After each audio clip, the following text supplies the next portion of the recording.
That's what you do. You buy these clothes that cost money and make a difference in it. But we never do that. Never complains, gets up, gets on with a smile on his face. You just want you to sit in your chair and go hip hip hooray for the Western press and the Western narrative, regurgitating the same old every single day without this.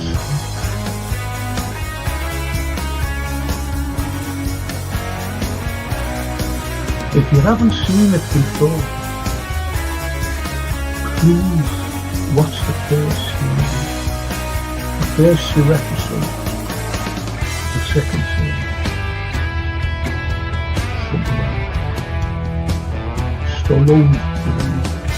We are on the site of the castle, and it was the first time the Beatles had really stopped being semi-professional almost. Look at that. Absolutely fascinating.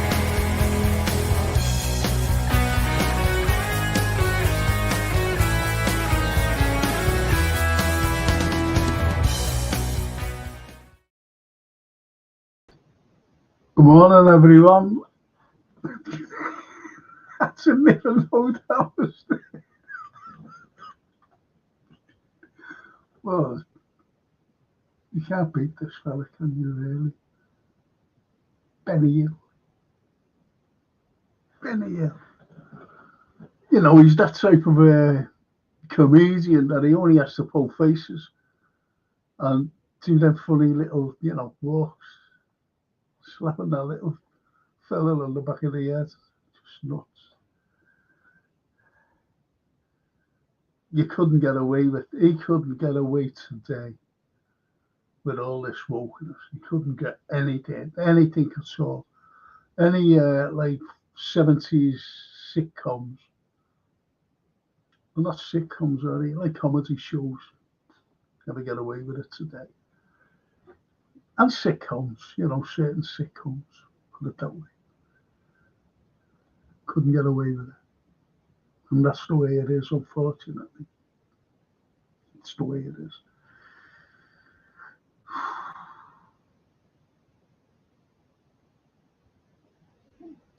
Gary. Good morning, Frank. I watched The King of New York last night. Grief. Yeah, The King of New York. Is that the one where see, you've got Christopher Walken in one. And there's another one with blimey, what's his name? I was going to have him on my show, actually. He was coming over to Liverpool, and I arranged to have him on my show. He was coming to Liverpool to do a thing at the arena, and he agreed to come on. And COVID it. That was the end of it. Never ever came. Mickey Rourke. So there's one with Mickey Rourke in, which is brilliant. When he was younger, he wasn't like the way he looks today. And Christopher Walken. So would you let me know, Gary, what one, please? If you don't mind, that is. The black and white boy. Morning, folks.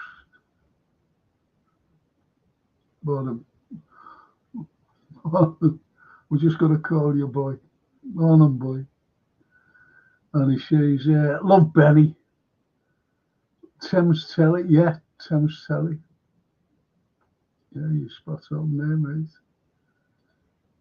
Gary says, Benny Hill wouldn't be allowed today. He was always on in our house in the 70s. Here, me as well. Me as well.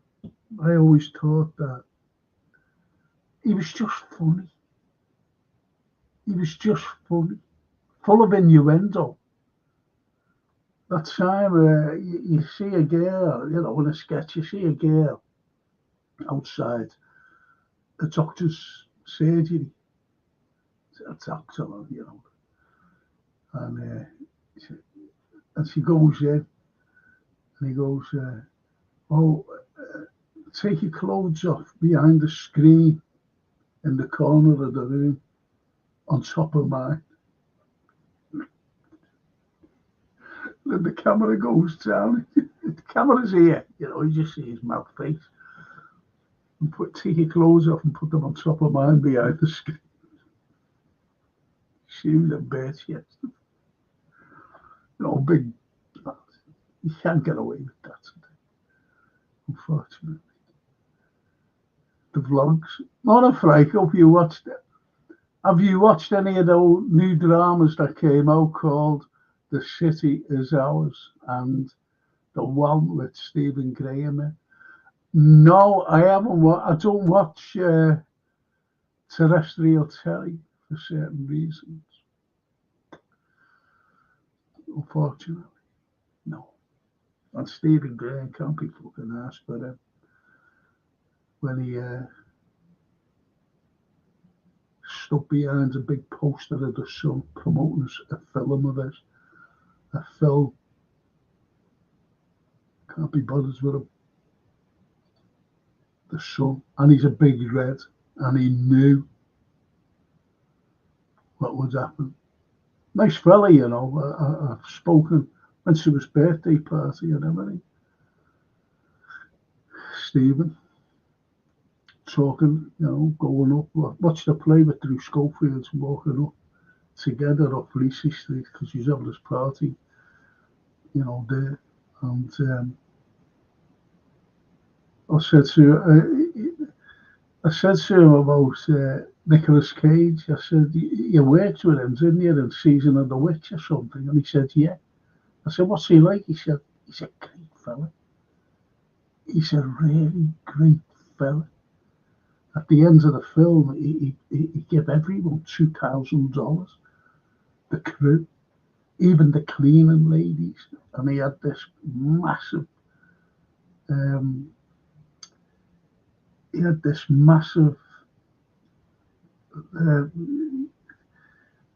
Like a party for all the crew. He says everything was laid on. Everything. And Ron Perlman, he said he was a cracking fella as well. That's who he stars with, the two of them.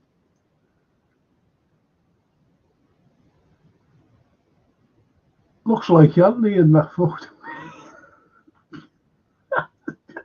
Says no vlog. I'm gonna tell him. I'll have Jason to put that on, let's say, when he comes on Wednesday to the history show. Let's see. One of the lads said that that looks like Anthony.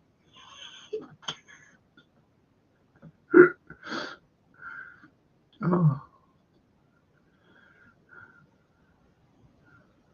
Boys from, is that the black stuff? And the boys from the looks very dated now. Yeah, will be. The bloke says, "What's it actually?" It's about. It depends, if you get the original. It's about the 80s and what Liverpool was going through. No work, it was shocking. Trying to get some money because there was a series and people, it affected them mentally. The likes of Yossi Hughes, it affected them mentally. And I always remember Bernard Hill saying when he did that, he said, it really affected me.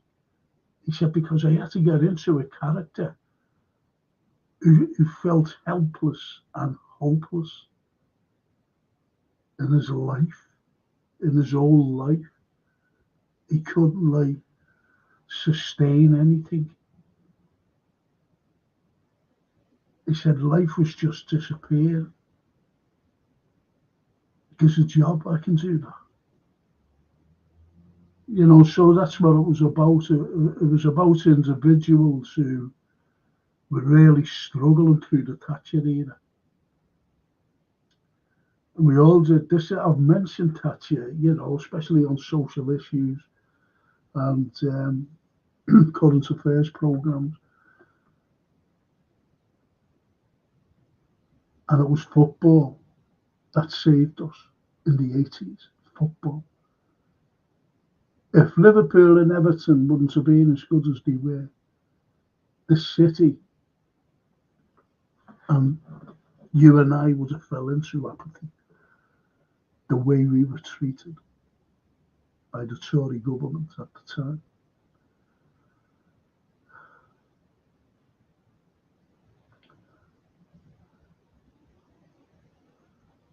And it was shocking.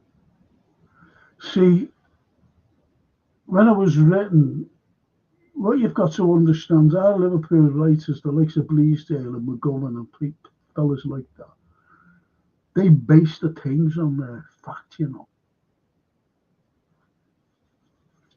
And I always remember Bleasdale, he used to stand by bus stops and listen to what people were saying. And he said, I was listening to two old fellas, he said one day, standing in the bus stop. And there used to be on the telly of a morning, Roland's Rat. And he said, the conversation was going, he said, have you seen that Roland the Rat on the telly? And the other said, yeah, see that every morning. Well, what's all with that about? He said, they expect, this is what Bleasdale was saying, He said, one of the other fellas said, they expect us to believe that that's real. And they went, yeah, well, why are they trying to kid us with Roland the Rat? And he said, I don't like Roland the Rat either. That was the conversation, and that's what he used to listen to, getting his material. So you see the way things go, the way writers think. Like, as you know, I've written 2 plays, and everything was based on fact. The first one, Echoes of the First World War, Wales War One, it doesn't say First World War. You try to condense it. Echoes of, Wales War One, WW1. And everything was based on fact. It was based on fact of people in the trenches. But the emphasis was on what was suppressed in those days, during the war. Believe it or not, was the horrors of war in poetry. It was all right, like The Soldier, for example, by Rupert Brooke, it was all right saying things like that. You had actresses, you had actors on the stage in theatres reading out, if I should die, think only this of me, that there's some corner of a foreign field that is forever England. Very patriotic. But you couldn't have anyone saying the likes of, what passing bells for these who die as cattle. Things like that. Gas, quick boys, an ecstasy of fumbling. Getting the clumsy helmets just in time, and someone yelling and floundering like a man in fire or line. As under a thick green sea he plunges at me, guttering, choking, drowning. If in some smothering dreams you too could pace behind the wagon that we flung him in, and watch his white eyes riding in his face, his hanging face, like a devil sick of sin. See, so it's things like that was suppressed, and they weren't published until 1929 and 1930. because it was well and truly over then, the war. So it's things like that, you know, what I wrote about. I wrote. And it was successful. It was really successful. When I put it out, it was the 100th anniversary of the beginning of World War One. I put it out in 2014. It was successful. I always remember some old fella coming over to me. He said, "You wrote it, didn't you?" I said, "Yeah." And he was crying. He was in a wheelchair. He was a veteran of the Second World War. He said, "Thank you. Thank you for remembering us and remembering my dad." Because his dad was in the First World War. And his uncles. So it's things like that, you know. But anyway. And my second one, because of COVID, never ever went on. And it was all ready to be performed with a great cast. A reflection of Dickens.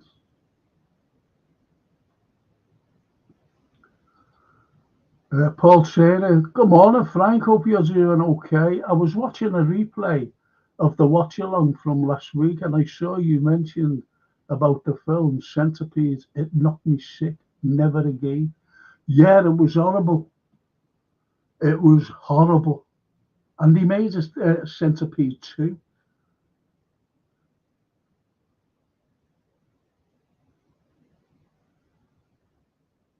And I said it, I think I said at the time as well that, you know, what's in the minds of these fellas, these writers, these script writers,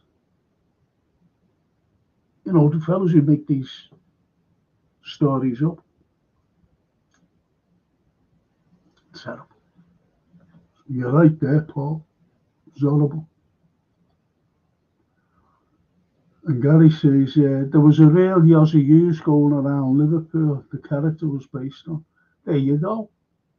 As I said, you know, they just don't make these things up. There are characters.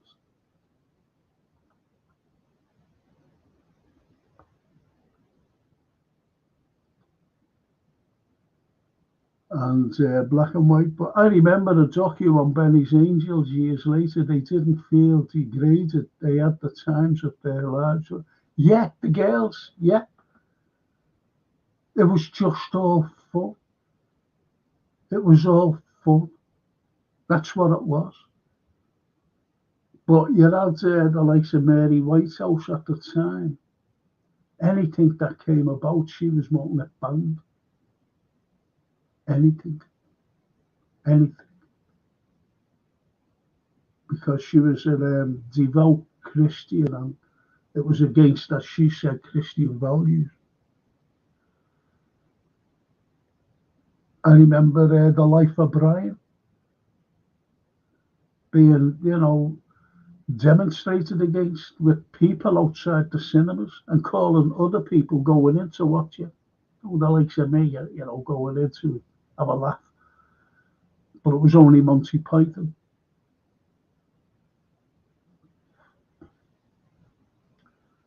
And Paul says, I didn't watch the second one, Frank. I didn't watch the second. I didn't watch it myself. It was horrible. You know, there's no way I'll watch that. Do you know, I've got a few films to tell you about here anyway.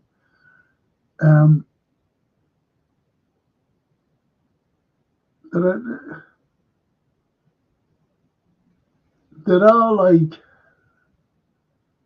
films that they try to get at you psychologically, if you know what I mean. To put something in you. One of the most frighteningest things, and I've never watched it for the first time, and I haven't never ever watched it again since. And that's in the 70s, and that was The Exorcist. That frightened me, that really frightened me. And I just felt that's you know, I'll never watch another thing like that. And I'll never ever watch either any, you know, abusive films. You know, like you know, partners or wives being abused. I hate that. I hate that. I won't watch anything like that. But that's me. That's me. But when you know, there's a smashing film, you know, like a family, you know, family orientated, and it's called Family Man with Nick Cage. It's a cracking film and clever film. It's a clever. I like clever films, and it's just called The Family Man, and you can get it on YouTube. It's a smashing one. And there's another one with Nick Cage in, and I seen it last week, and it's a cracker. It really is a cracker. And it's called Backfire. Just Backfire. It's nothing to do with you know, fire, buildings on fire or anything. That's on YouTube. Backfire, it's called. A game with Nicolas Cage. It's really good. Do you know what his real name is, by the way? His real name, Nick Cage's real name, is Kim Coppola. Kim Coppola.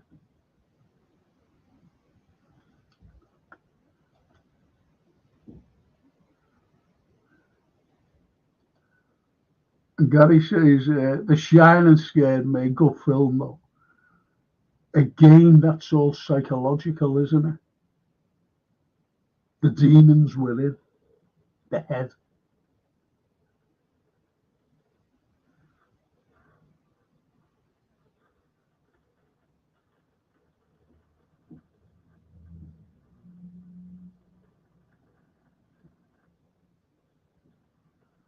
Got the window cleaner around. I'm sure he's putting water on it. Yeah. You might, start there. He's doing it now. Can you hear it? Because I live on the second floor, and he's standing on the ground. He's got them big poles to stand.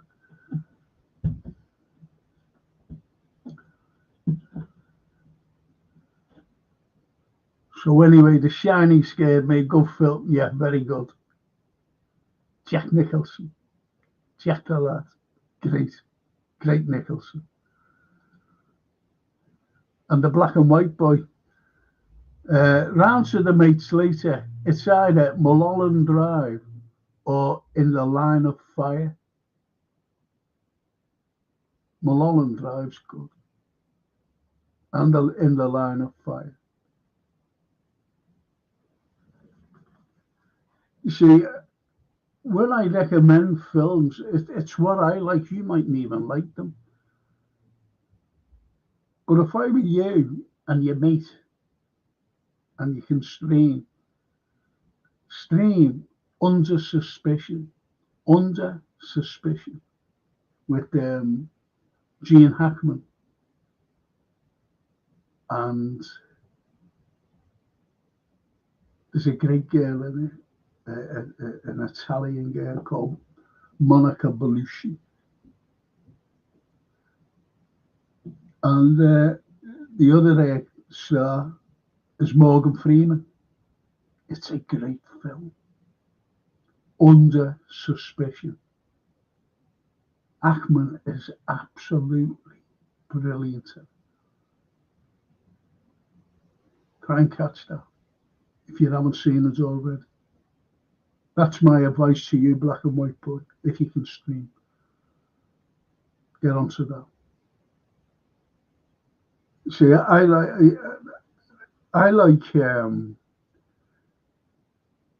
the like old ones, as you know, and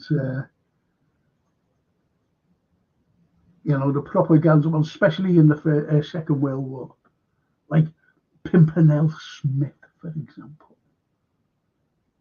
Pimpernel.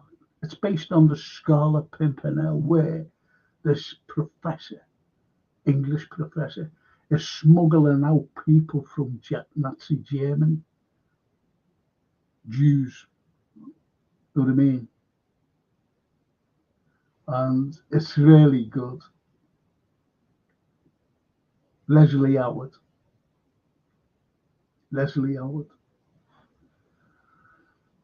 Great. I always remember saying on my history show once about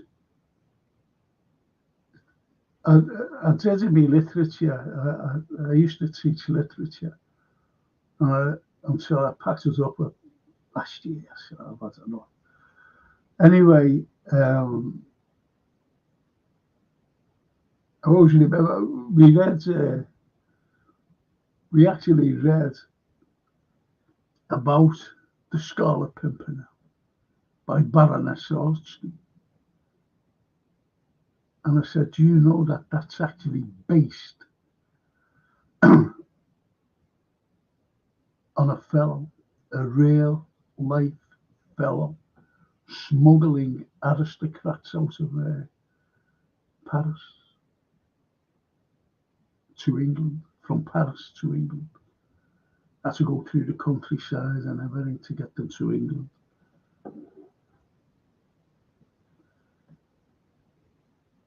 And who it's based on, you won't believe. And it's a Liverpool fellow. It's a Liverpool fellow. And he is. Shall I tell you who it is? I'll tell you later. I'll tell you now. He was an MP. He was one of the founders of the railway system, the first passenger railway system in the entire world. And he was actually killed.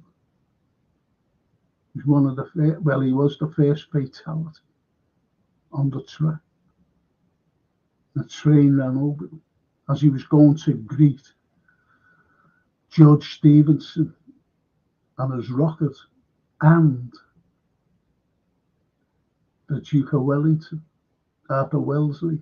He was the Prime Minister at the time. He was going over to greet them, slipped, and the rocket ran over his leg, severed his leg, bled to death, more or less. And that was William Huskisson, MP. And that's who it's based on, the Scarlet Pimpernel.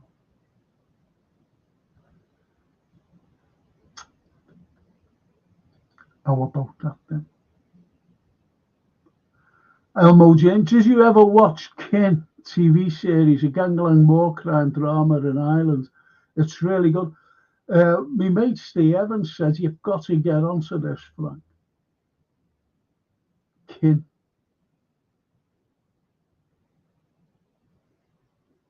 If it comes on YouTube, I'll watch it. I will not watch any of these BBC, LITV or anything.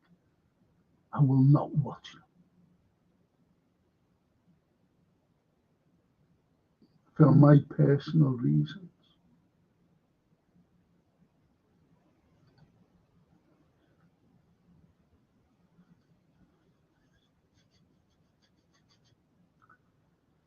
And the black and white says, watched a creepy one the other week, In Fear, about a young couple getting lost in the Irish. Yeah, seen it. Seen that. Boy, I've seen that.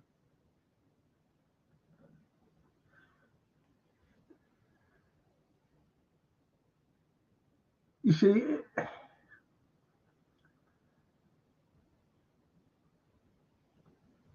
if there's a few others on there's a few others, and if you like a good horror, have a look at 30 Days of Night. 30 Days of Night, and you get it on YouTube too. 30 Days of Night. It's a cracking film. If you like horrors, that is. It's a really, really good film. And another one, it's not, it is a horror. It is a horror,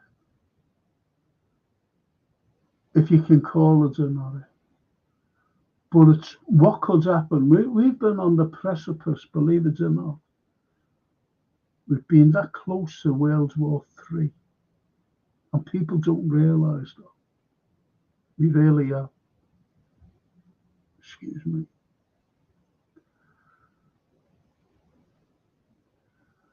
And there's a film, and it was made in 1983. It's only a TV film.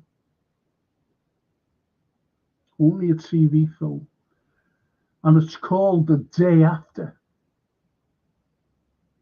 The Day After. And it's frightening.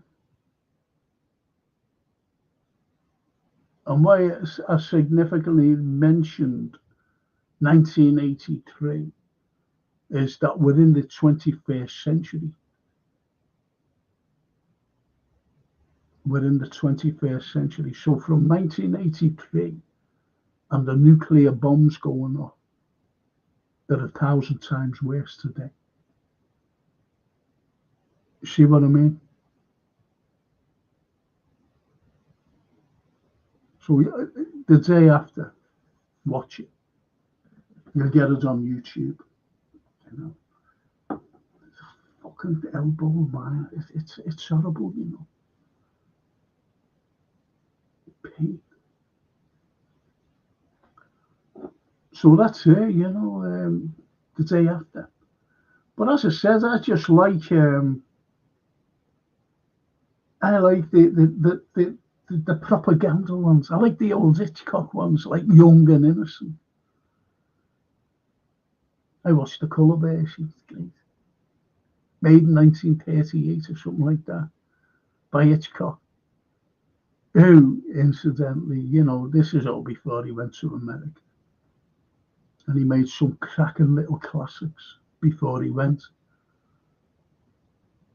And just all British actors and things, not like Americans, you know, being brought in. So the likes of that, The Way Ahead as well, another colour version of The Way Ahead with David Niven. Again, David Niven, you know, he was a gentleman. He was a great fella. He was a proper great fella. And he was an officer in the army. He was an army man before he went into acting. And when war broke out, he came over to England, 1939, and he joined his old regiment, and obviously became an officer. Who's back to his being an officer. And he made propaganda films. They said, "Will you make something?" Yeah, do that. And The Way Ahead, I think The Way Ahead. I watched the colorized version. I watched it in black and white, but I watched the colorized version, and it's brilliant.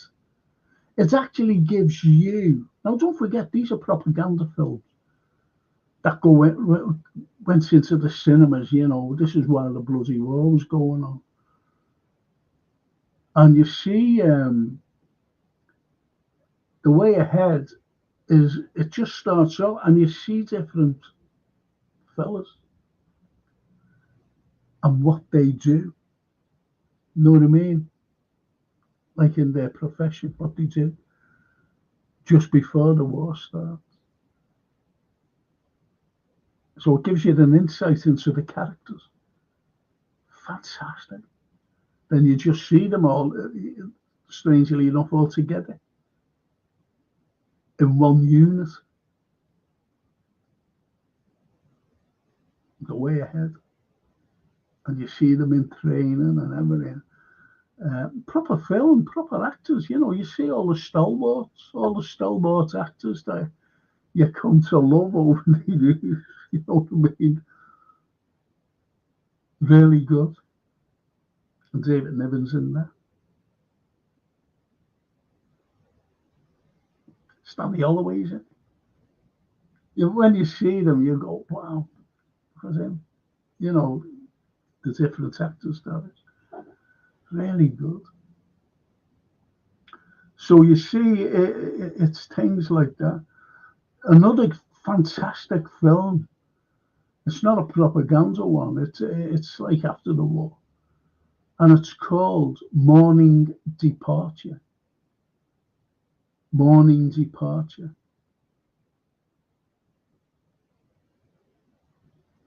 With Dickie Attenborough. Dickie Darling Attenborough. No, it's not. It's John Mills. John Mills. But Dickie Darling Attenborough's in it. Morning Departure. Try and get hold of it. That's on YouTube. Just search that. It's a cracking film. Black and white one. Really good. It's really good. British. No Americans in it. It's a sell to America. We just made them and put them out there. It's a really good film. And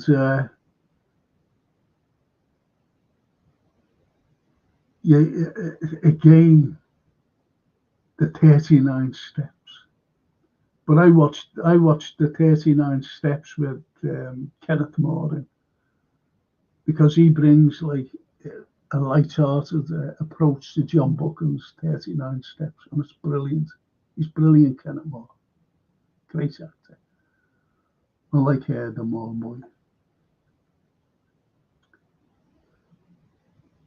But if you like up-to-date ones, like Liam Neeson in The Air Marshal, it's a very good film about a plane, and he's an air marshal. And obviously it's going to be hijacked, as you think. But it's good. It really is. It's a good film, if you like that type of film.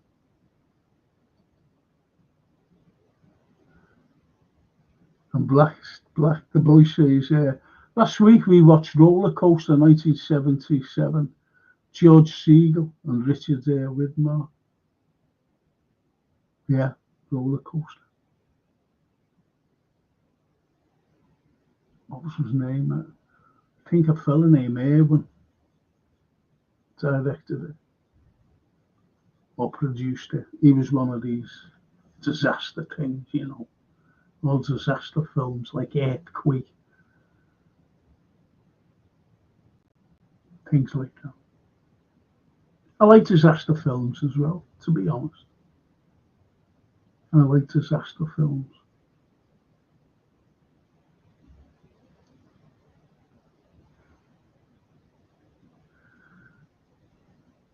I'll tell you what I enjoyed as well. Do you know, if you like a little bit of action film, Anthony Hopkins, when he was young, and it was called When Eight Bells Toll. Cracking little film. When Eight Bells Toll. Really good. I enjoyed that, just sitting there watching, put him on, and Anthony Hopkins.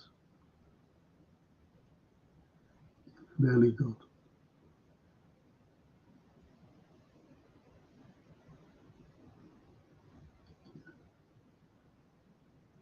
Did you ever go to the Abbey Cinema in Wavertree? It was a big thing at the time. Yeah, I went one. I think I went once or twice with my one at the time. What did we go to see? Oh, I'll tell you what we went to see, and I went. I'm not seeing it. I was feeling it. I wouldn't go again. I think that was the second time I went. Bridget Jones's Diary, and that's not for me. Them type of films. But he had to sit there like a good boy and wait. And I said, I'm not going anymore. To see her. I think she knew because it was all fidgety. Looking at this going, but that's me.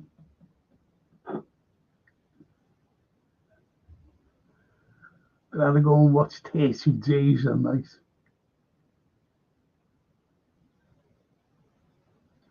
And Gary says, that was Elmo James, by the way. Hey, Elmo. He said, did you ever go there? Yeah, but comfortable, wasn't it? Comfortable.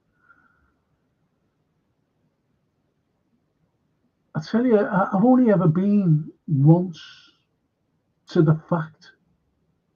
You know the Fact? Just off Bold Street there. I think it's Fleet. What street is it? I forget what street it is. But the Fact went in there, their comfortable seat. Went to see, what did I go to see there? It was a Brendan Fraser one. It wasn't The Mummy or anything. It was like The Lost Land or something like that. Whatever it was. Seeing that with her. She didn't like that. I don't like films like that. Bridget Jones has died. Yeah, okay. That's why we only ever went once to the Fact. I remember you got a double bill in them days, value from, yeah, because you had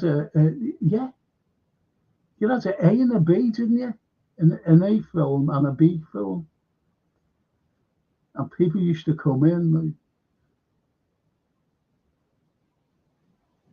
kind of get her to watch the B film. The B film was always shown first, and they all waited for the A film.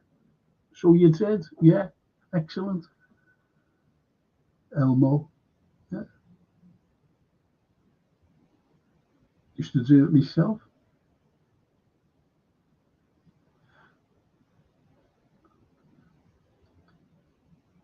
Kill List is a good watch, says the boy. Two squaddies turned hitmen.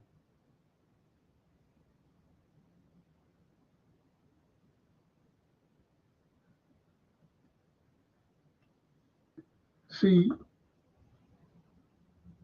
I don't watch things like that. It's all phony, to be honest, boy. You see, the very first, if you wanted a film like that, have a look at The King of New York, which is more realistic than, two squaddies turned hitmen. Know what I mean? But it's whatever you like. I'll tell you the cracking film. It was made in the 60s. Now, I don't like the main star in this. I just can't stand his voice. And everybody loves him. And it's James Stewart. But the film that he was in was Flight of the Phoenix. Cracking film. Really good film. Flight of the Phoenix. And I suppose you've all seen. If you haven't, you've missed out.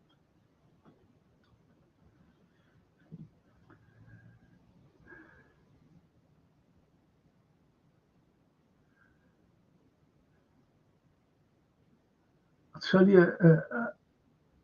you a good film, and it's the original film at the time, made in the early 50s with Michael Rennie, and The Day the Earth Stood Still. You get that on YouTube. It's really good. It's really good. But what the underlying belly was, and don't forget it was the Cold War. It was like Russia invading America and frightening America. That's what it was. That's the underlying belly of it. Like Earth versus flying saucers. That was the underlying belly. It was a lot.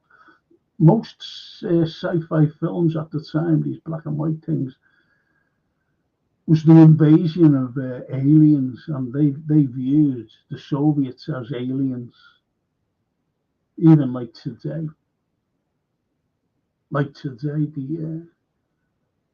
think of that they're aliens, that they're bad dudes.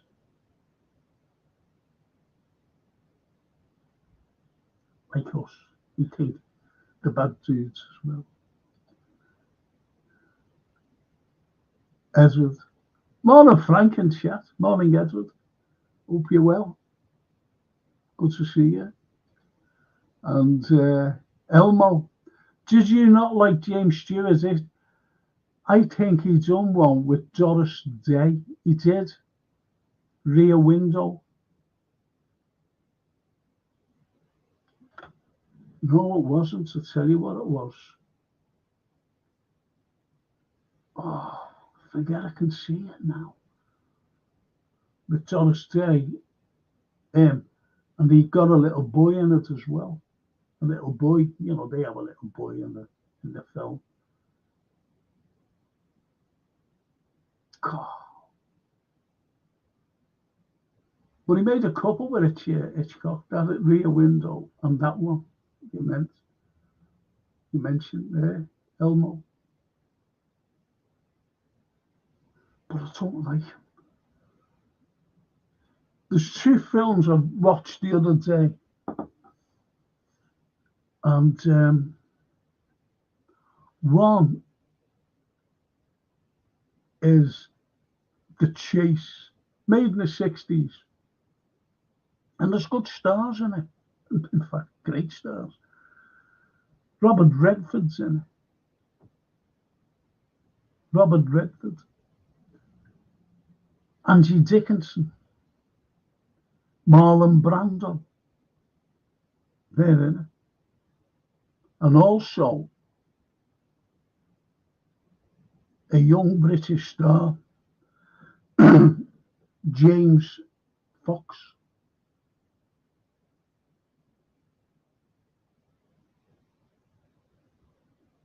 Edward Fox is his brother. But James Fox is in it. He's only young, but he's in it.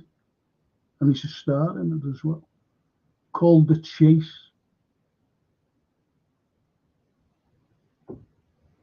So I'd recommend that. But what irritated me was the Southern American drawl. It's about like down in South America.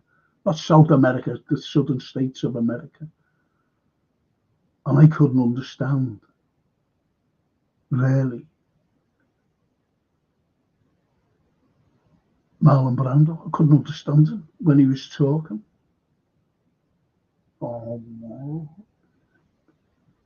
Even when he hasn't got a southern drawl, you can't understand him.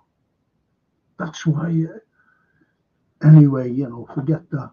But I think you'd enjoy it, The Chase. And the other one is Tommy Lee Jones.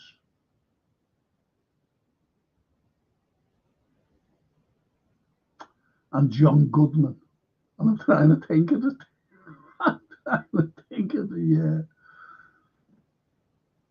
The title. Oh, good God.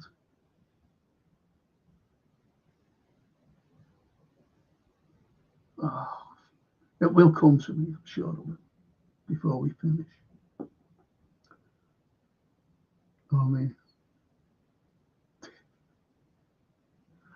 And she come around and going, I highly recommend this film, and everybody should watch it. And, and you think, I forgot the title. I've really forgot the title. Blimey. Callum, the greatest copite on the planet. Hello. Hello, Callum. And Edward says, did you like the Frank Vincent? Did you like Frank Vincent as an actor? Who's it? Is that is he an American? Italian American? I don't want to get mixed up with the. Was he in Tulsa? No. Was he in The Godfather? No. What film was he in? God, blimey, I forget what film.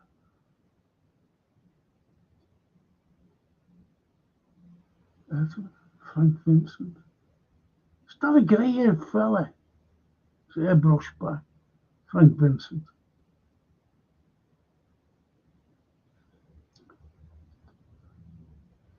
Callum. Just see Mo turns down 500 million a year to stay at Liverpool. Yeah. Yeah. That was off the Saudis, wasn't it?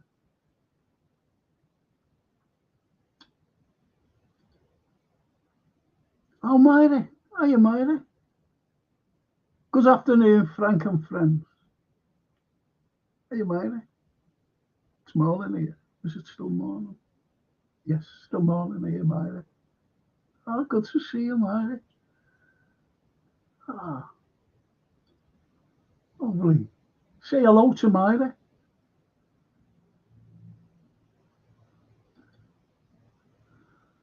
The black. The boy saying to Callum, quite refreshing to see a player choose legacy over cash. Yes. Right telling her. Have a look at what Paddy the Baddy said. And I agree with Paddy the Baddy. And the boy, Callum, agrees with the boy. Agree. Edward, hello, Mary. Oh, thanks for saying that, mate. You know, how lovely, Mary. Even the black and white boy. Mary, that's lovely.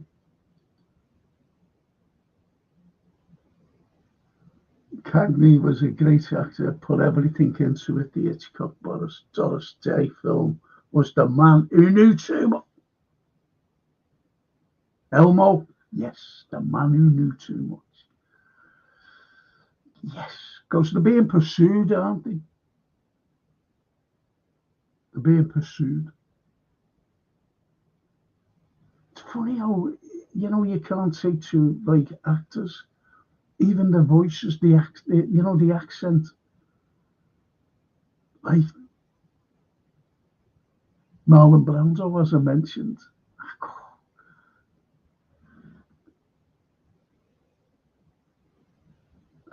Can't think of that film with Tommy Lee Jones. Tommy Lee Jones is brilliant, and John Goodman. I like Goodman. I love Tommy Lee, but they've got a southern drawl as well, and I can't understand. I was saying to Francie, I said, "It's a cracking film." I said, "But I can't understand Tommy Lee Jones. Like I couldn't understand Marlon Brando." Just he said to me, "Put the subtitles on that."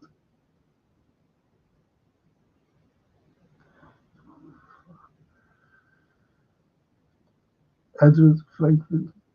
Philly Elliott. Oh, yeah, I couldn't quite think. I was saying to Godfather. And yeah, I think he's just died, hasn't he? I think he's just died, Frank Vincent. Looked a proper Don. Looked a proper capo di tutti capi of his a gang. He was great at The Sopranos. Yes, Edward. Good man.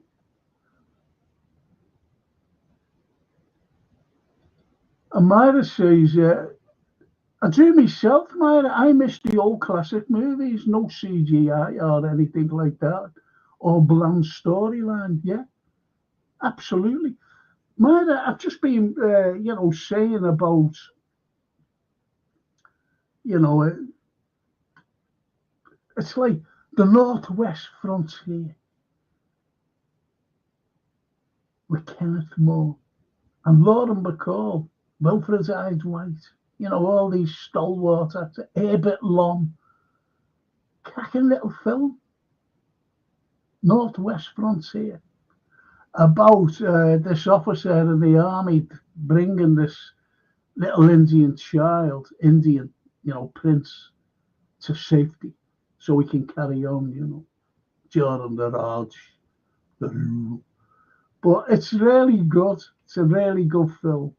And Herbert Lom at his nastiest. Herbert Lom. Oh, do you know what? We never heard. Remember on the pods, lads and girls? Herbert Lom's brother. Never heard of him, no. Wherever he's gone. Vanished. I hope he's okay.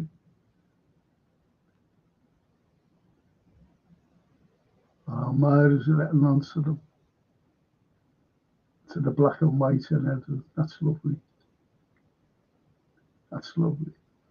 There's a film about Sammy the Bull, YouTube, worth a watch, Frank. Gravano, Sammy the Bull Gravano, you may have seen it. If it's the one, I think.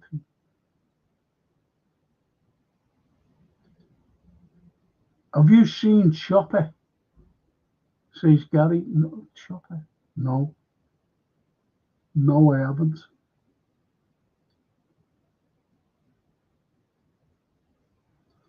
Frankie Valli also in the show. Yeah, he was. He was. He was a bit of a gangster, wasn't he?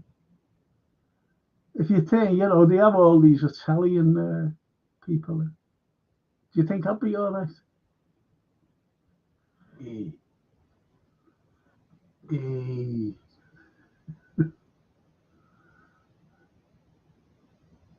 And as it says, yeah, Gary, great film.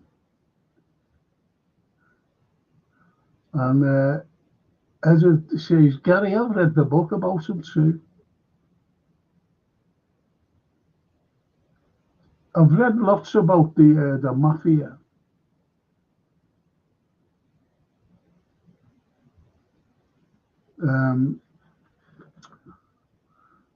The mafia,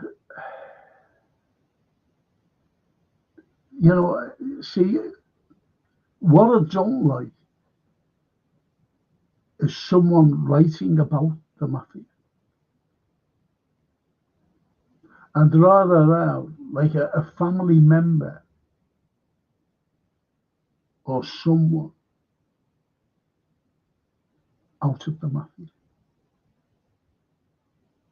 because you're getting the full facts rather than exaggerated stuff.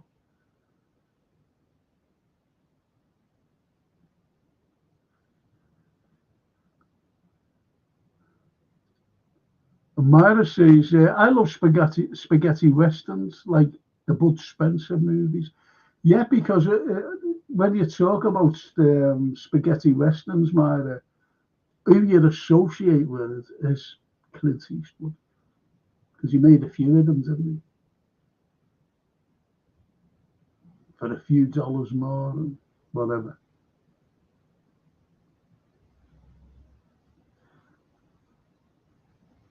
You see, when there's I like Clint as a cowboy. I just like Clint Eastwood anyway. And one of his best films as a cowboy, but he's made a few. Anger My. Hang Then. Good film. And there's another one, Pale Rider. Is it Pale Rider? I get mixed up with these. And you just see him riding into town. and he comes to a sign called Largo. Largo. And it's an anagram of jail. You know, go jail.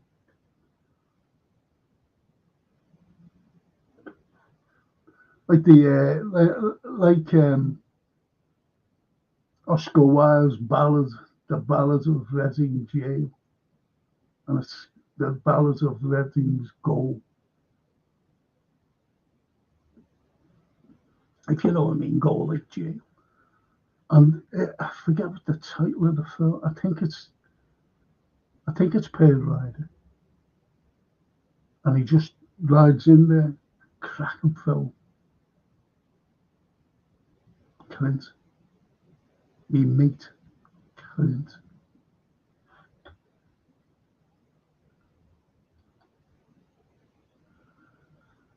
I could have met Chopper when I was in Melbourne, but I never bothered. Who's Chopper? That's Chopper Harris who played for Chelsea. It's almost Chopper.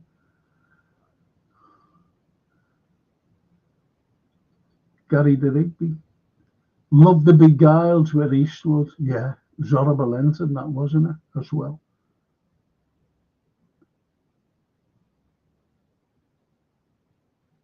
And as it says, Mel Gibson is a good actor. Yeah, very good.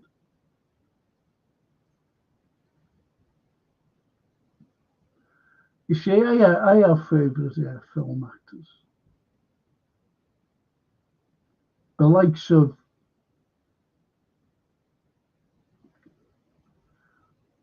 of John Mills, for example. I think he's a great actor. And he's in a film called Cottage to Let, another propaganda film. Cottage to Let. Watch it. And if you like, if you like, horror ones. I used to always watch horror ones. I'll tell you for why. It was escapism for me, getting away from the realities of things. Especially when I was teaching. I just went home, sat down, watched a horror film. Got me away from everything. But if you want a horror film as well, on YouTube, The Expecting, as I said, 30 Days of Night, that's a horror. It's good. I like it. And if you ever watch a film, if you like alien ones, get Extraterrestrial. It's really good. It's one of the finest, actually. It was a low-budget film, but it was brilliant. It was really good.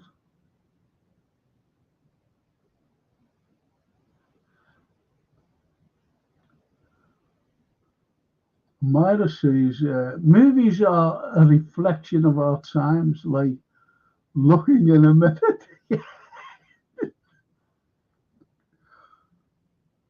I think that's a psychological thing, to be honest, Myra, because you can look in a mirror and what you see a reflection of. That's why I won't watch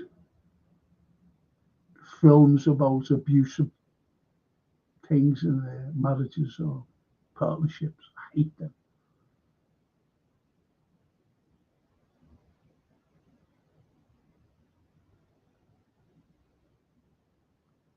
Honestly, I won't watch them. I won't watch anything where like children. What I mean is, the abusive way, like say, like the murder of a child. I'd hate that. Anything like that. Now, I was watching something just before something came up, and I went, and I put it on, and it's called Ghost. Ghost.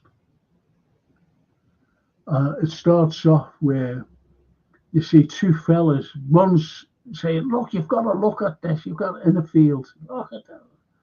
And you see two kids, running to the dad, and the kids are wanting to play. And the dad's saying, look, just go away. And, you've won. He must have been playing something. And this other fella's saying, have a look at this, whatever. Then you see the two kids. You see, is it Ghost? Yeah, sure, it's Ghost. And you see the two kids then, running away from the dad. They're in a field, field. That kind of field. Not a flat field, that kind of field. So you see them running up the little hill and down again. And I went, this will be about them going missing. And I won't watch anything like that. But I'm going to, I said, will I watch it? I don't know. See, I think of my own, from Francine when she was a baby. I always had a fear of her going missing. I think, fucking hell. And my granddaughter now. Fear of that. That's why I won't watch anything like that. But that's a good point, that, Myra. I wonder if anyone thinks I'm like this fella. I'm not. Believe you me, I'm not. Gary, Chopper Reed was an Aussie gangster. No, I won't watch anything Aussies, to be honest.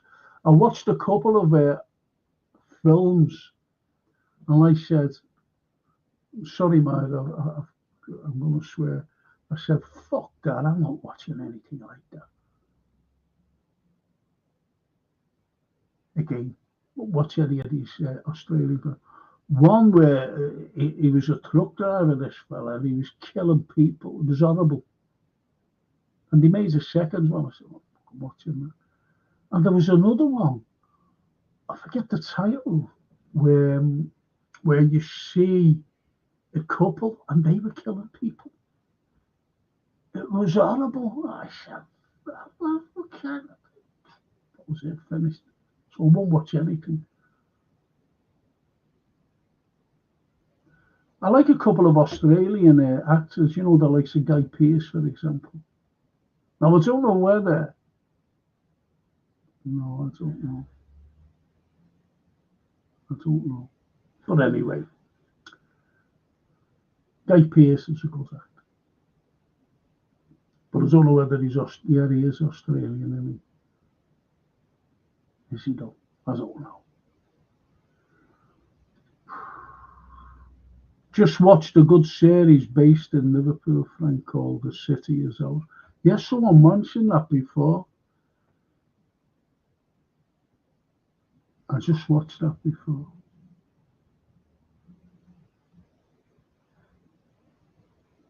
Not watch, I'm sorry, someone just mentioned it before. I haven't seen it. To be honest, Paul, I haven't seen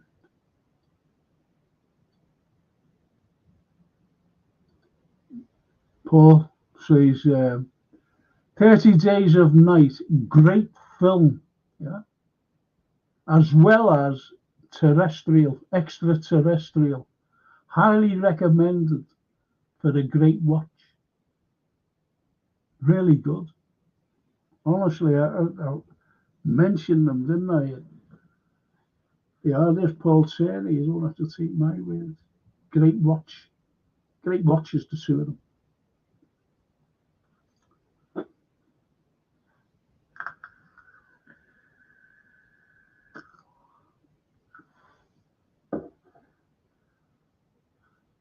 Doctors for me on then the hospital. Doctors, the hospital on Monday. I'm a bit worried, to be honest, because you don't go to doctors for your bloods on the Tuesday, then you get a call on the Thursday about your bloods, and then the next day get another call, like in the morning, and this doctor's going through town, and then he said, okay. I said, yeah, have a good weekend. And he said, have a good weekend too, all right. And an hour later, he said, I really need to see you in the surgery on Monday. He said, I'm going to get a chest x-ray. All on the same day.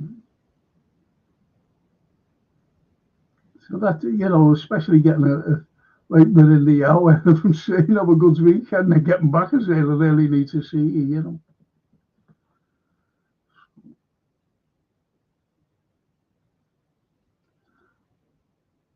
Elmo, watch the one from the 70s, Chuck Connors in the Mad Bomber. He was an underrated actor. Chuck Connors, he was big, he was a very tall fella, wasn't he? I think he was 6'7", 6'8". Is that the rifleman, Chuck Connors? Is it Chuck Connors? I always get mixed up with. Yeah, that'll be Chuck Connors. It's not that other Chuck fella, is it? He does all this martial arts and can't be bothered with him. The Boy, Play Misty for Me, a good Clint flick. It was about a mad woman. And he was a DJ, wasn't he? Clint. Ezra, if I remember correctly. Ezra, the two Terminator films are good. Good man, Arnie, in real life as well. Did you know that when he was governor of California, he actually signed a death warrant of a fella, and he was executed. And you're saying he was a good life. He was a serial infidelist, as we should say. He was married to one of the Kennedys, and she just lashed him because of his infidelity with everyone. Big Arnie. But he's a nice, he comes across well. He comes across well. The film Predator was very good. Was very good. I like that. The original Predator. But you always see him in his films, especially the Predator, where he says hello to this fella and he goes like that, to shake him. Then it goes on his muscle. Know what I mean? And it's oh, come on. But that's Arnie for you. I liked him in a Kindergarten Cop. Thought he was good in that as well, as in a comedy. Kindergarten Cop. Yeah. Yeah. But, some people are, as I said, lots of infidelity. He's in The Sixth Day as well. The Sixth Day. That's a good film. And he's also in another one. And I forget, it's something like The Sixth Day, like the title's very similar. And it's a horror about the devil. The devil.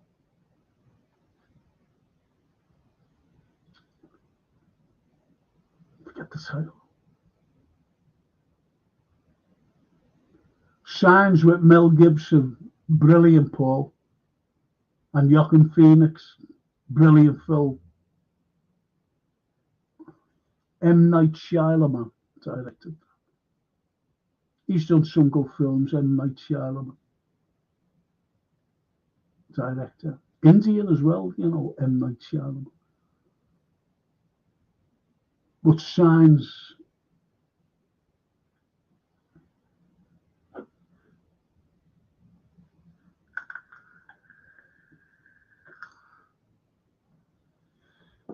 Do you know what I said last night that I was getting this fella on? I was getting this fella on. This ufologist. And he is good, Now, Do you know, like the likes of signs and all these crop circles? Right, I'll tell you something. There's footage or photos, I'm not quite so sure. I don't know whether it's footage or I just don't know.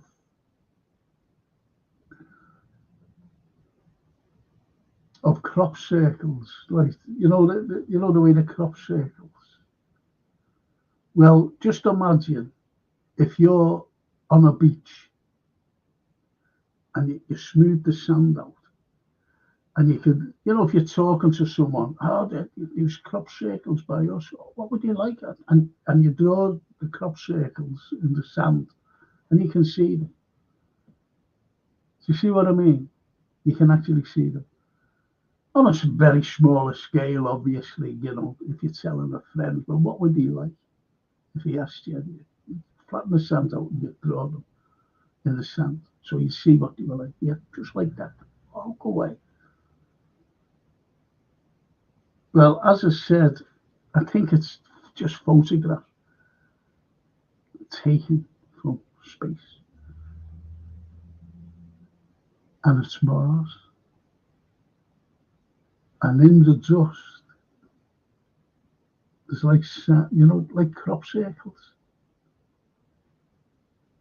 And he's got a photograph of a few of them. How about that? So if we get a lot of things get hushed up and put on the back burner for no one to see. Think about it. How about that? On Mars. On Mars.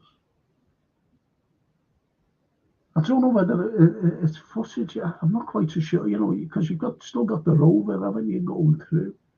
And whether it goes on a hill and looks down and sees these things, like signs of what crop circles make on Mars.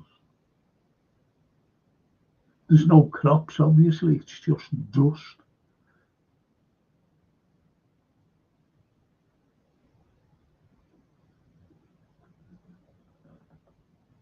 And you've got that statue. Well, it's not a statue. It's like a head, isn't it? Of a face. And NASA says, oh, it's the way the sun's shining, taking the shadows, and it looks like a face. And you could say, how? How can the sun do that? Make a face? There's even caves on Mars, because I've watched these things going around and photographs and what. Caves, steps. So who's made the steps? There's lots. There's like craters on the moon that have got like things in them. Like buildings that are being suppressed. They're on the moon. It's on the moon.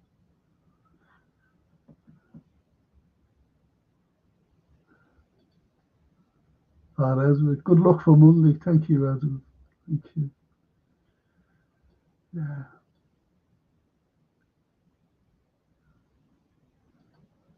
Elmo. Judy Davis is a good Australian actress.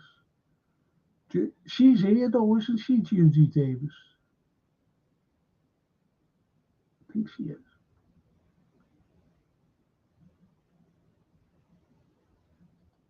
And Extraterrestrial, I've watched loads of times. Never get bored of watching that film, says Paul Tennant. It's that good, isn't it? Now, if you watch it again, I don't know whether I told you when I recommended it. It's got bits of everything in it, even the music. When you see that girl, and she's, well, that's taken from Fire in the Sky, that's already.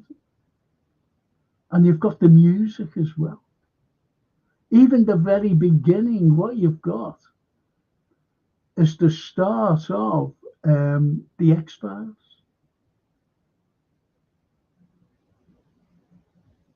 I always remember it was a little British mad thing. It was not a film or anything, and it was about farming. You know, farmers, the farming program, and this was like confiscated. And what it was, they were overlooking a field. They were on a hill, whatever it was, and they were overlooking this field. No crop circles at all. They were overlooking this field.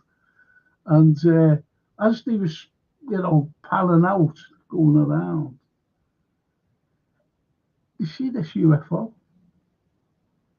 And it comes around like that, and the camera started. Well, it goes back to it. I don't know if anyone's ever seen it. And anyway, it never zoomed in on it, just like a round thing, silver thing in the distance. And they kept it on like this. And the next, it just went from there to there. It just went, beep, gone. And that was a farming program. I don't know whatever happened to it.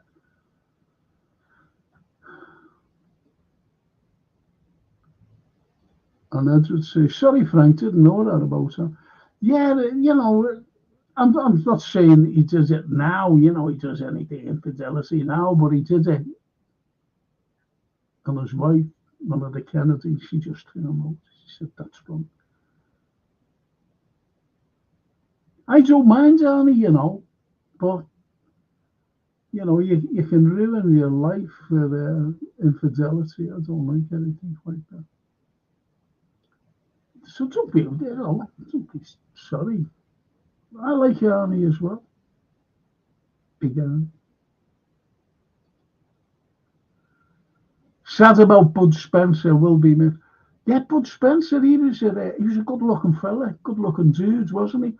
But he never quite made it in America or anything. That's why he went for these spaghetti westerns, Italian cinema. Bud.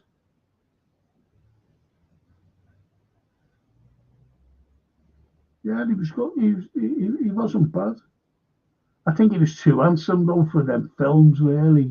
You know what I mean? I don't think any cowboys looked like Bud Spencer or Clint Eastwood. You know what I mean?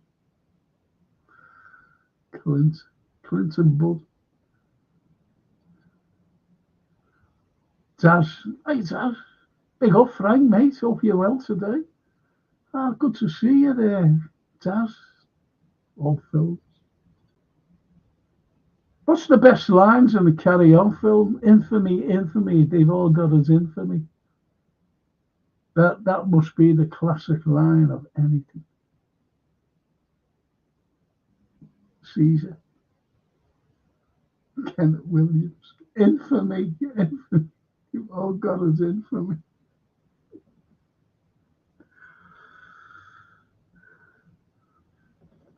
It wasn't a Carry On. But, the usual were in it. The usual crew. And it's Sid James. Sid James. Right. So, and Sylvia Sims. Sylvia Sims. When she was young. Lovely Sylvia Sims. When she was young. Ice Cold and Alex. That's what every time I think of Sylvia. And John Mills. Brilliant film. Ice Cold and Alex. Second World War. Ambulance driver. The nurse. And Harry Andrews is in it as well. Great Harry Andrews. Very underrated. Anyway. There's this film, black and white film, Sylvia Sims.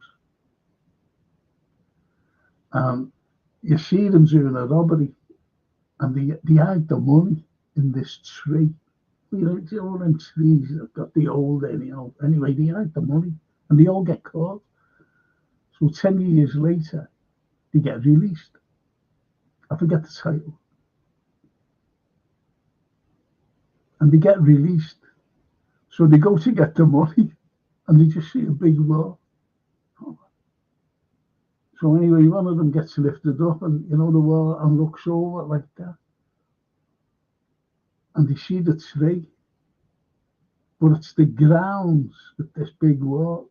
It's not a prison; it's a police station.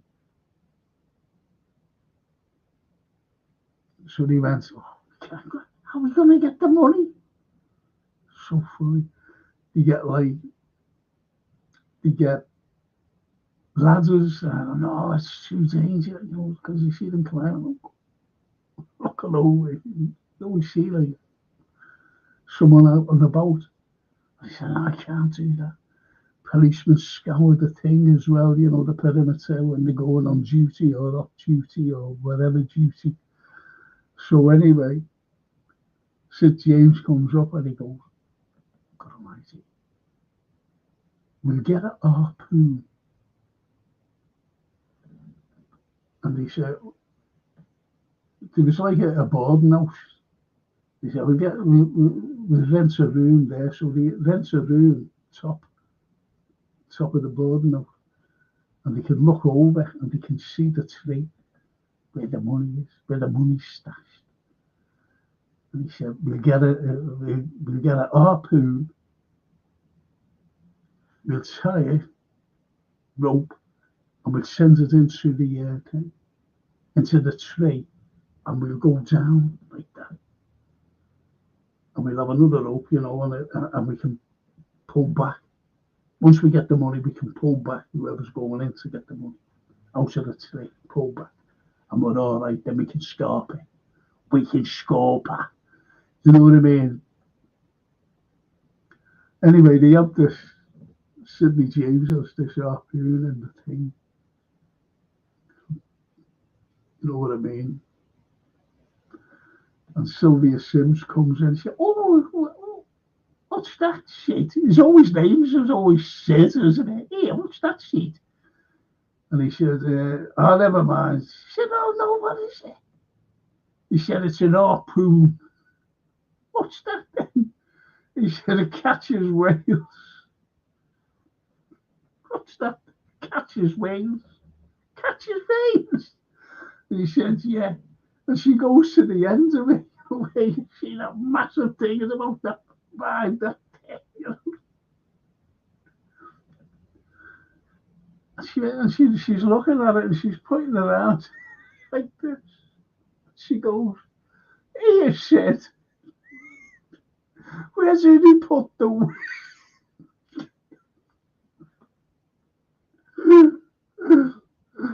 Where did he put the worm? At the end of it.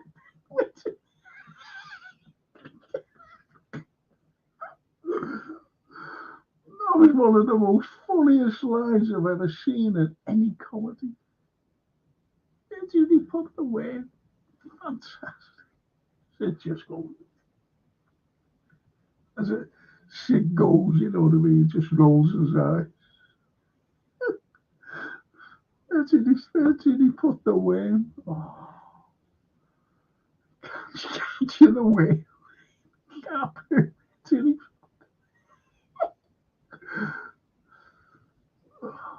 Fantastic. But there are, there's great lines in all the carry-ons. It's like carry-on camping, where you see Vera Breslau, Sid James, and the two girls, and they get to the gate of the camp, because at the beginning they're all watching this like nature program, and they go, oh, Sid James. Anyway, so they bring the girls to this nature thing. She said, anyway, they get to this gate under holiday, pulling the caravan, and it's shut. And you see it out for on the thing like the gate. And he goes, are you the boss? And he went, no, I'm not the boss. He said, well, where is he then? And he said, he's just gone for a pee. And he went, so, okay. And the boss comes back with a letter P and puts us on. It's go pass. Show your pass. A letter P. You know, things are such daft things. Carry on, carry on. And I tell you, one of my favourite carry-ons is Carry On Behind with Windsor Davis. Jack, I've never liked that Jack Douglas, but he's good at this. He's good. Jack Douglas, because Jack Douglas, he's a butcher. He's an electrician, and Windsor Davis is a butcher. And they're going away, they're going on holiday, you know, like fishing. Leaving the wives behind, obviously. And he's serving, you know, this woman, you know, with steak and sausages and things, you know, the little cute women buying the weekend meat. And one of them says, "You're going away, aren't you?" He says, "Yeah." "You going away?" "I'm going away with, you know, whatever the character's name is, Jack Douglas." Say Jack. "Yeah, going away with Jack." "Oh, that's nice." So anyway, they all leave. And this Fraser's his wife, you know, and he went, "Yeah," he said, "Where's Jack?" She said, "Oh, he went in the Fraser to fix something." He went, "God." And some people walk in, you know, to be shared, and he went, "God." I shut the door. And he goes over to the fridge door, a big fridge door, and he opens. And Jack Douglas is standing there, like, frozen. And he goes, "Oh, Jack, Jack." And he goes to push him, you know, pull him out. And he grabs hold of his, you know, his arm. And he pulls it like that. And it goes onto the women. And you hear a voice go, "God, it fell off." You know, the women go, but it was a sleeve, you know, what came off. Just daft things like that. "Oh, it fell off."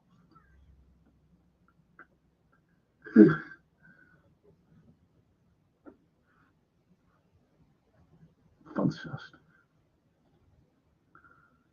Love it. Love all those mad carry-ons. Dr. Carver, you know, was a surgeon. Kenneth Williams, obviously. And carry on Dr. Things. The scene at the beginning at the extraterrestrial is brilliant with woman at the diner, yeah. And you say to yourself, that fella, it's horrible, isn't he? You know, and goes like that, closed, and she's banging well, mate. That is, it sets the scene, doesn't it? Funny enough, Paul, for the film, it sets the scene. And the phone booth. So you're right there. Ezra, true romance. Gary Oldman is usually, he's great, Gary Oldman. I don't think he ever makes a bad film, does he?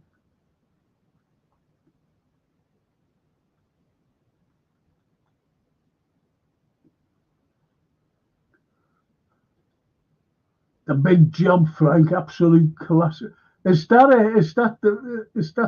the film I was going on about the harpoon?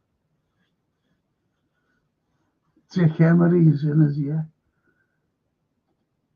And Paul says, is Jim Dale the only original cast member from the original Carry On film still? I think so. I think so. You always I like Jim Dale and them. I like Jim Dale and them. I really do.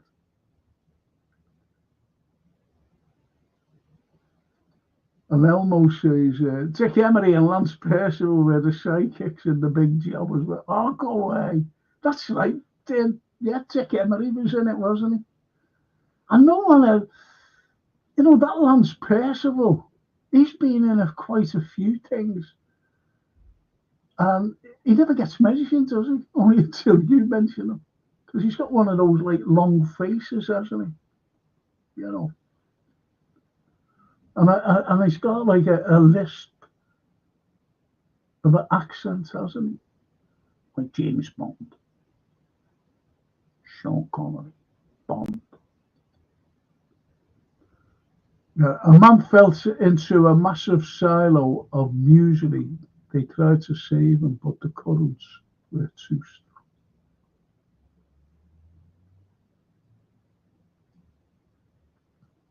Did I carry on, Joe?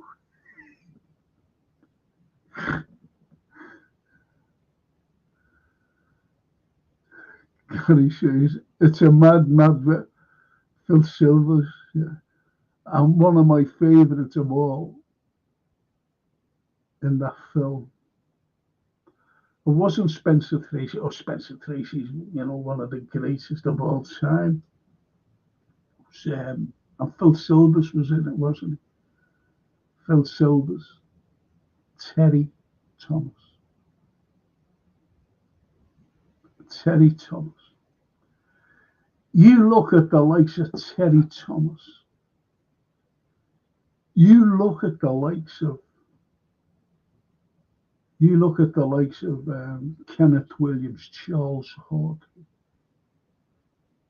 Peter Sellers, Spike Milligan.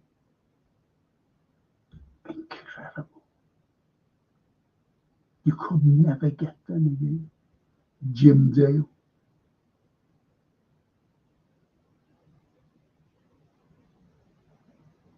I think they tried to revive them, didn't they? And Jim Dale was a Carry On Columbus and Irish Columbus, wasn't he?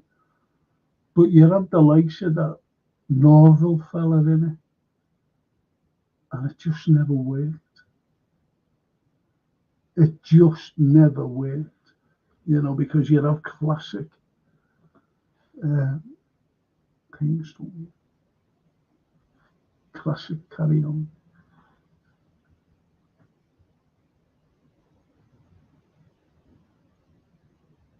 But anyway, it's great, isn't it? As I said, there's some great films. The Lazy Vanishes, if you haven't seen it, with Margaret Lockwood, a little Hitchcock one as well, first Hitchcock, and Michael Redgrave, fantastic film, really fantastic. I didn't half enjoy.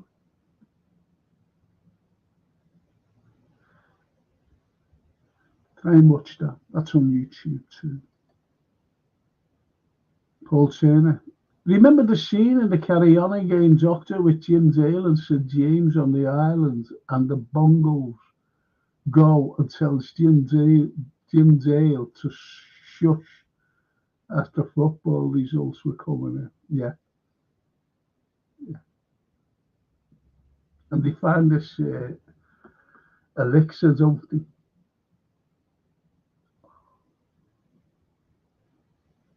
And they go back to England. Brilliant. Just brilliant.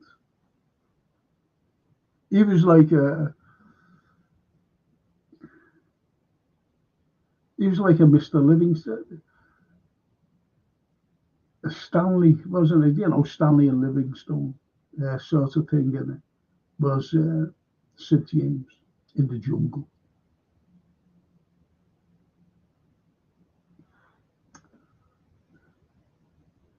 Because he sees these girls, all these native girls, and Jim Dale's looking at them, he goes, and then Sid James is in, and you just see this huge thing, and he prefers them. And he said, well, how come that they, and he take this stuff, if I remember correctly. Now, what stuff's that? And it keeps them like them over there. Don't need that. And he brings it back, and everyone's slim down, walking around with this elixir. Great film. Gary says they made a new Carry On with Julian. Yeah, that's who I meant. Carry On Columbus never worked.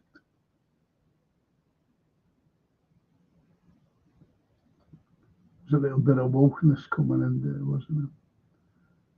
Top cast in the Ethel Merman, Sid Caesar, and Mickey Rooney as well. Elmo. Mickey was a rare whopper, wasn't he? Mickey Rooney.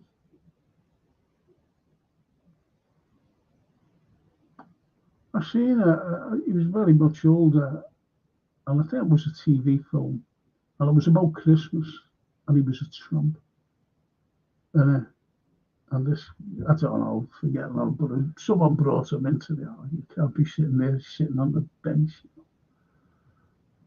trying to eat something, freezing, full of frost as well, and the snow starts. So she brings him in, and it was a good little family film, Christmassy type thing, if you like them. And he ends up being a family, a long lost granddad, which was a bit naff like.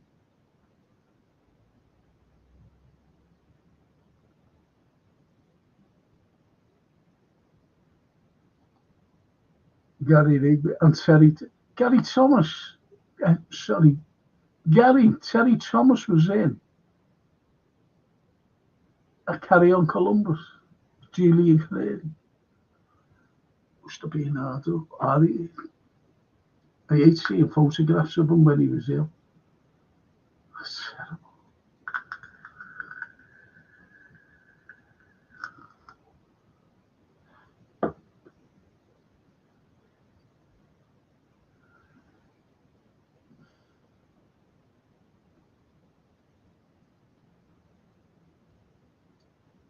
I tell you what, I tell you a film I liked, it was like a sort of an adventure film or whatever. It was Solomon Kane. I found that on YouTube. I thought, well, that's good. Just watched it. James Purefoy, he was in it. It was very good. But don't forget, try and watch Morning Departure. It's a really good film with Millsy, John Mills. And you see stalwart actors in it. And as I said, Dickie Darling Attenborough is in it. So try and watch it. See what you think. It's really good. And I'll tell you what else I like. Night Train to Munich. I like that. Night Train to Munich. I forget who was in it. I think it was what's his name? Oh, I forget his bloody name, would you believe? But Night Train to Munich, it's really good. Really good. Black and white. Propaganda. Rex Harrison. What's he not doing? Forgetting his name. Rex Harrison. Good. It's good. Gary, no, it's a mad. Oh yeah, Terry Thomas. It's a mad. Powerful. Yeah, didn't I mention Terry Thomas? No. What I mentioned. It is. And you see that woman, Ethel. Is it Ethel Merman? And she got a son, and he won't listen to what she's saying, and she's just shouting, "Will you listen? Oh my mama!" That's what I remember the bit. Oh mama, he's crying on her. Oh mama, come on mama, will you listen?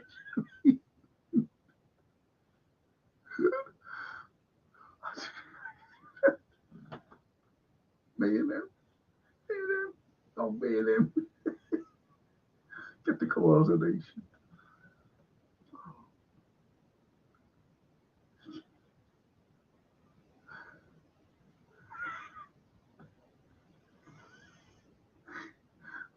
was that?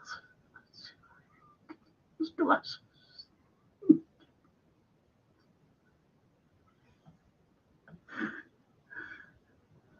Very ill. Love it. Love it. Well, listen, boys and girls, thank you so much for joining me this morning. It's been a I'm doing a watch along tomorrow.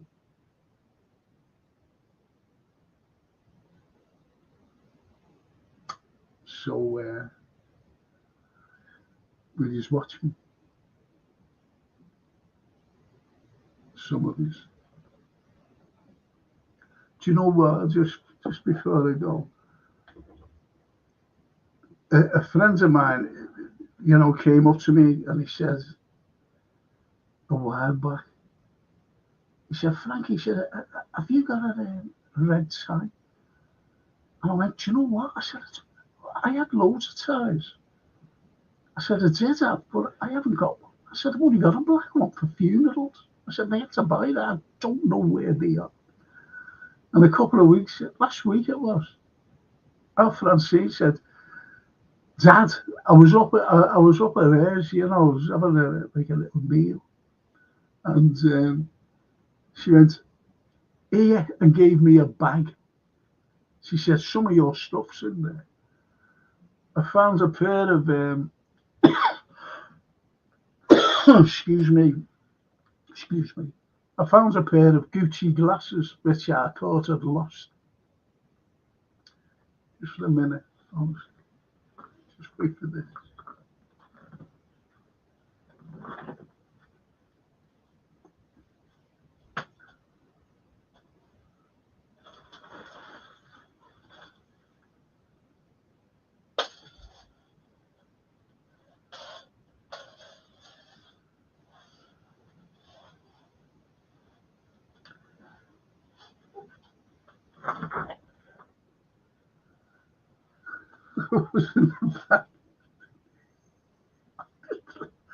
Oh, my size.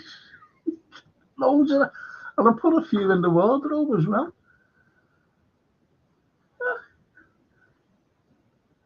Loads of them. I remember getting that one in Italy. Remember that? And what other one? Got another one. I think I got that in Italy as well. Yeah, Pure Sala. Pure Seta. It's all silky, see? They're all silk. So, and this definitely got this one as well. Where is it? That one. That one.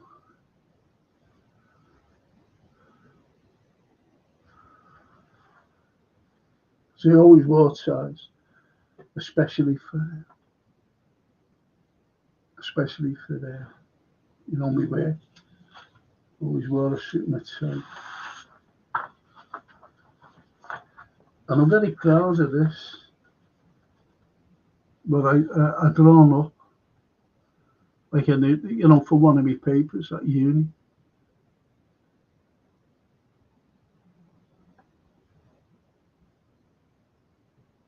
How's that?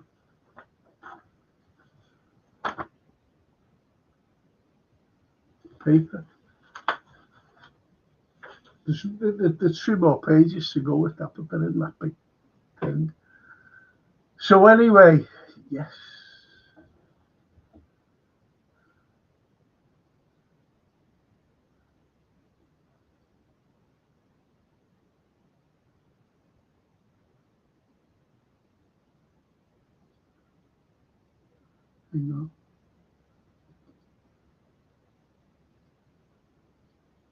Yeah, it's a mad world. Edward says, Aldershot and Farnborough are where they're trying to ban street preaching. That'll just spread. It's an absolute disgrace. Remember a few years ago, when Blair, and he came out and said, happy holidays, because the American president, that W. Bush, said happy holidays, and he said, and it was Christmas. And Jim Carrey brought out, well, he never brought out, Uh, it was a Christmas Carol, but it was an animated one. And you see Scrooge walking along, and they're all saying "Happy Christmas" and you're "Happy Holidays." They never ever said "Happy Holidays." It's to take the Christmas out. And they started to say, no, Christmas, no, it's holidays. And that's all through America.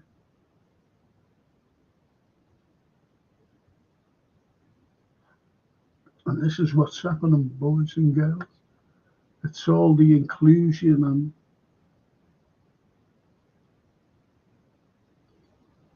Paul Turner. I hope everything goes okay at the doctor's, Frank. Oh, thank you, Paul. Oh, lovely, Myra. Take care, everyone. Take care, Myra. Have a great weekend. And thank you so much for last night, making comments. You're in DW. If you don't hear me, through the week, just say to DW if you see him, just say Frank was asking about, and he was made up that you were on the pod, tuned into the pod. And Paul, I'll tune in tomorrow, Frank.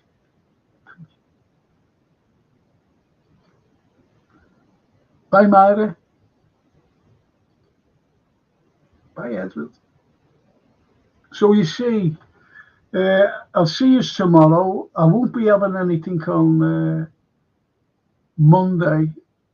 I don't know whether to do a show, a pod on Tuesday, because tomorrow I'll be doing a pre-match. Obviously, I'll be coming on about half an hour before the kickoff, so it'll be a bit of a pre-match. We'll be discussing the team, and then I'll do the watch along. Then it'll be the post-match afterwards. I don't think I'll be having one on Tuesday. There's reasons why.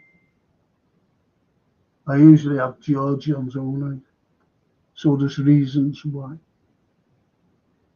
With everything going on at the doctors and hospital and whatever.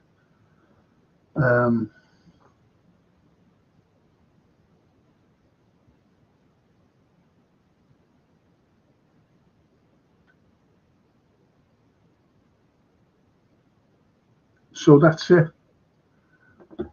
I don't know about Monday, I really don't. But I've still got my history show on Wednesday. It'll be good because one of the lads says about the big map I've got behind me, not the castle, but the superimposed one there. And I've asked Jason to put that up, and we can go through. And this is like old Liverpool. It's a brilliant map, one of the best maps ever. Really big colour thing, which you've got. So I'll put that up, pointing out things. Old Liverpool, giving you that little bit of history behind it. And I'll even might talk about some of this stuff as well. Very historical. It's like, see there, Prince Rupert captures Liverpool for the Cavaliers. You see, and as I had it there, the history of proud Liverpool, just as it all happened from 1207 to 1972. That shows you my age, doesn't it? When I did this, as one of my papers at uni.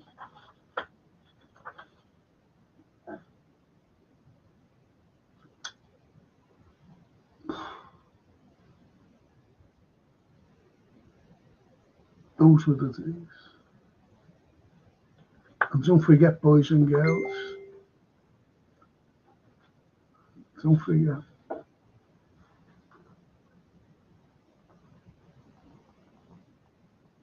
That upside down again.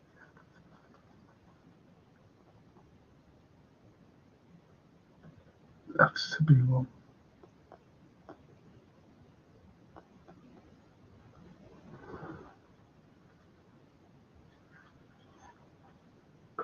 and the most solid autographed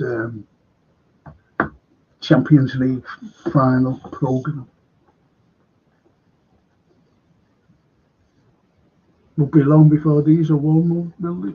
Next month, everything. Next month.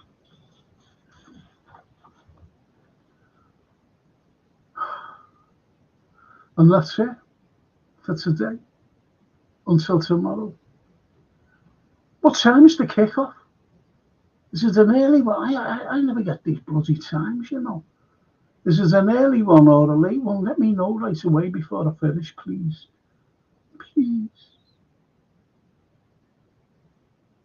Is it a 1 o'clock one? Or what? I don't know. Or a 4 o'clock one? Or a 2 o'clock one? 2. Paul, mille grazie. Mille grazie, amico mio. Thank you. Thank you. So I'll be on, if that's the kickoff, I'll be on from 1:30 onwards. If you want to join me for the pre-match, talk about the team, obviously the team, the full team news will be out by then. It's the West Ham game. We've got to improve. We have to improve because we have been playing bad. And Edward says, wonder if he'll pick the same team. I'd expect, I don't know. He might think, you know, well, he had a bit of a rest, you know. You just don't know, Sleet. I think what will happen will be the reception for Mo Salah tomorrow. It'll be a fantastic reception for them.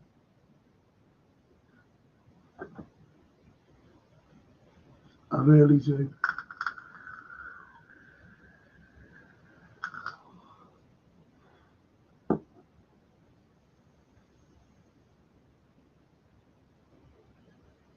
Imagine,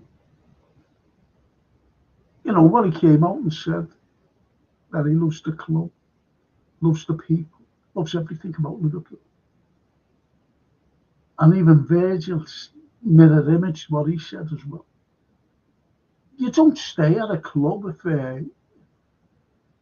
you don't like where you know, the environment or anything. You don't. This fucking thing's getting on me next year. There's a window there. You know where I'm pointing. Look, it's all coming on me.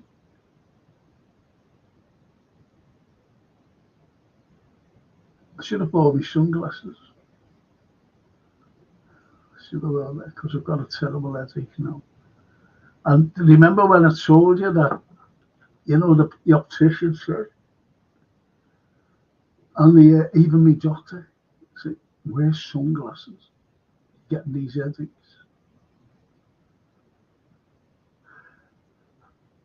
I think I might have to, you know.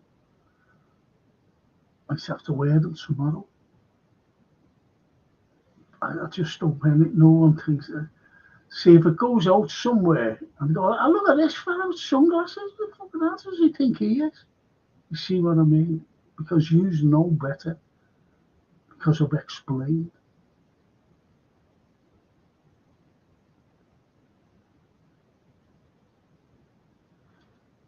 And Paul says, I didn't know Roy Evans was ill, Frank, after watching it. Yeah. Yeah. He's a lovely fella. I was on LFC TV with him once, and he was just a nice man. He was just a nice man. You couldn't dislike him. You know what I mean?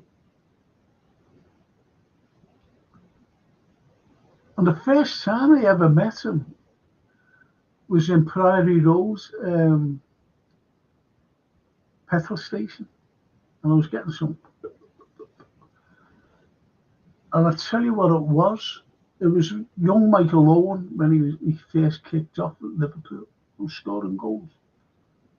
And he scored a penalty on his debut. And I said to him, that young Owen kid looks great, doesn't he? And there's exactly what he said. I'm sorry, Myra, if you're still listening. He said, he's fucking great. And that, I was just filling up, for work the next day. And that's the first time I ever met him. Then again, as I said, it was when I was on that LFC TV thing. I met him then. Silly you don't like, when you watch the games, the full games at midnight or whatever on LFC TV. It's that Pete McDowell commentary. It's fucking awful. John Bradley's the man. Great Bradley.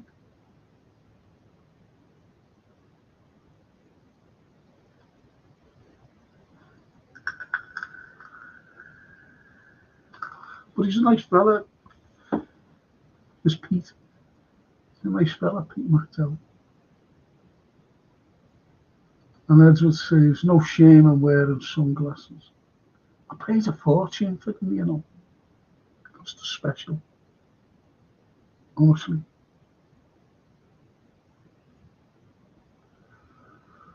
I tell you, you know that I broke my neck, right? I've got this fucking depression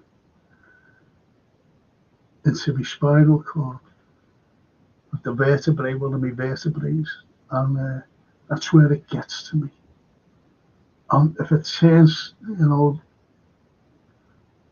pain that comes down for me to the elbow. And I've been in agony, but then again, I get these horrific headaches. I've got one now. And I don't like taking painkillers because I know that you become addicted to them. And the pain is always there. When I broke my neck, really, I used to have to take tablets under the tongue, morphine, little things. And but to ease the pain, I was in agony, and they used to hang me every day, because what had happened, a nerve went into the vertebrae, and it affected all the left-hand side, which is terrible now for me today. All the left-hand side, and the pain was excruciating because I seen the X-ray and you see the vertebrae. There's the nerve, and you see it, and it's trapped into the vertebrae that was broke, fractured. And they said, we can't operate. We can't operate. So every day through this, from the 19th of December, even Christmas Eve, Christmas Day, I was brought up to the hospital every single day by an ambulance. And they hung me. This thing came, this big trolley thing, I was sitting in a chair, and this trolley thing came up and hung me.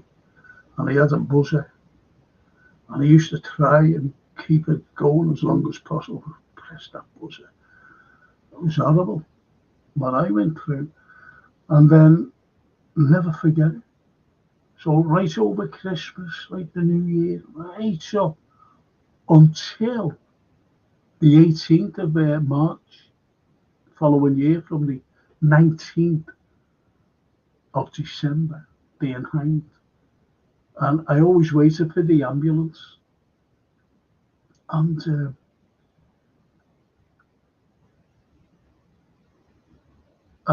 like my one at the time, she always left the door unlocked so that the ambulance lads could come in, she went to work. And one day I had those tablets, and she closed it. She forgot about it. She just closed them. These morphine things there. under my tongue. I couldn't open them. I couldn't open them. And I had to wait for her to come home from work. And I was in such pain. I couldn't even phone her or anything. So, and she said, I'm sorry for that. Well, she was not half upset. I said, it's all right. And anyway, these lads came. And I'm not thinking, this is on the 18th of March. And I just got up and greeted them, because normally they came over and, eased me up. And I got up. I said, just want a cup of tea? And they were looking at me like that. I said, do you fancy a cup of tea? And they went, are you all right? I went, yeah, right. And that's when I realised that it popped out. That's what they'd been hanging me for all those months, from the December to the March, so that the nerve drop out. It's there like that, and it dropped out. That was trapped in my vertebrae.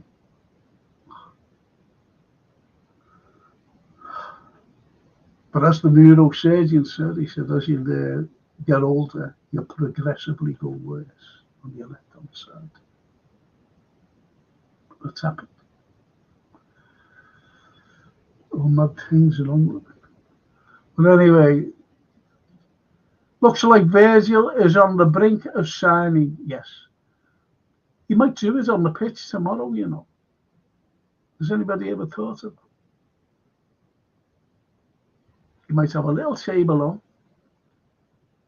And as before they all come out, he might just come out, sign it, go back in, and lead the team out. Has anybody thought of it? Be great, that would.